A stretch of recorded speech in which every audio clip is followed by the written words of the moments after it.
Imperfect Ferrari, two words that sum up the first two free practice sessions on the beautiful Japanese track. The third round of the 2025 Formula One Championship has not started as expected for the Maranello team, as the red car, despite last week's exhaustive simulator work, continues to show the same flaws, a chronic lack of rotation that limits the performance of the Italian cars. Aerodynamic efficiency is one of the keys to being competitive at the 5.807-kilometer Suzuka Circuit, a track that requires high downforce without compromising effectiveness on the straights, considering there is only one drag reduction system zone.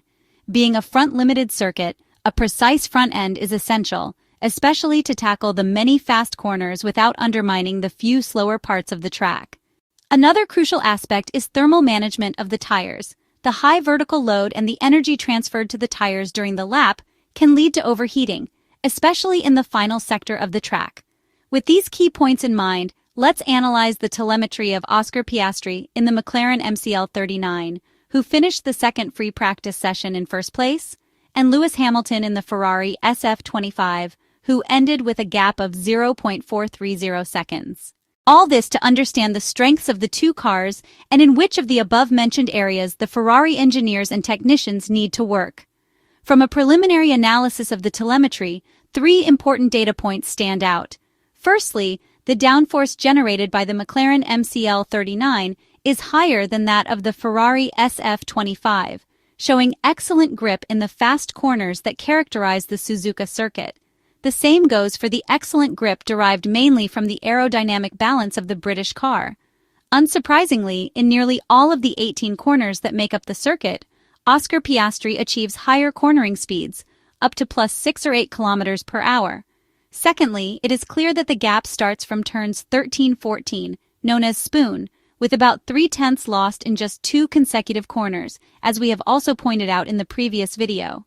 This could be due, at least in part, to excessive tire overheating in the final phase of the lap, as until that point the gap was practically non-existent.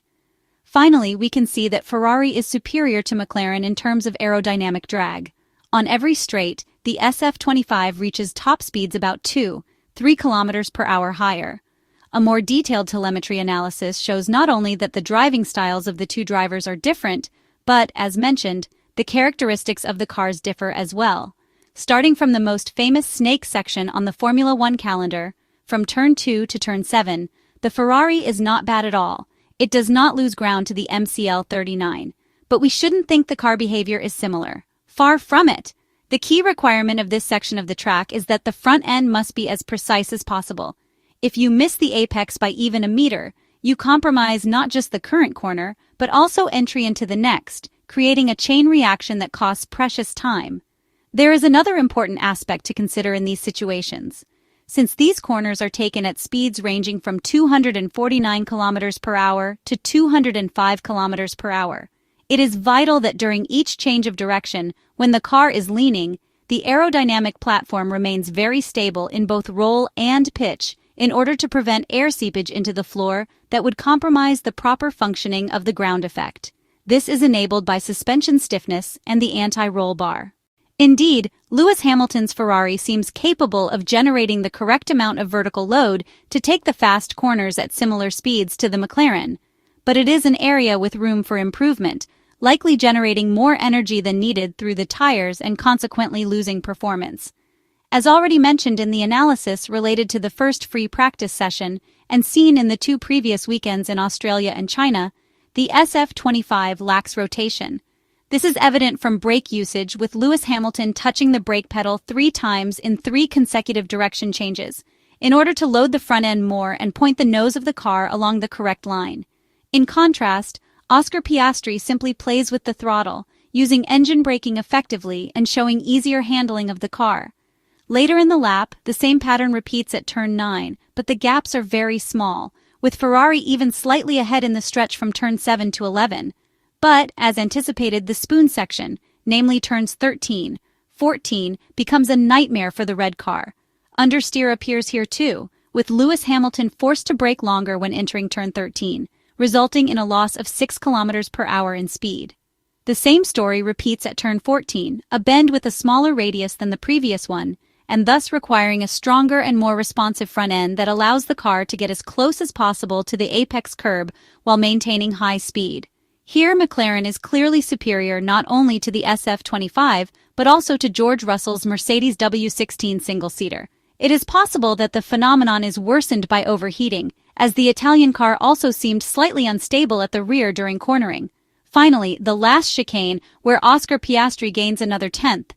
The MCL39 can attack the curb more aggressively without losing composure, unlike the Maranello team's car, which struggles with agility in the more technical sections due to the suspension stiffness required by the layout. But it is certainly not all bad. For qualifying, Ferrari's engineers and technicians will need to work on front-end setup, improving aerodynamic balance without compromising tire wear. The potential to improve and be competitive is there, but finding the right operating window for the car will be essential on such a demanding circuit.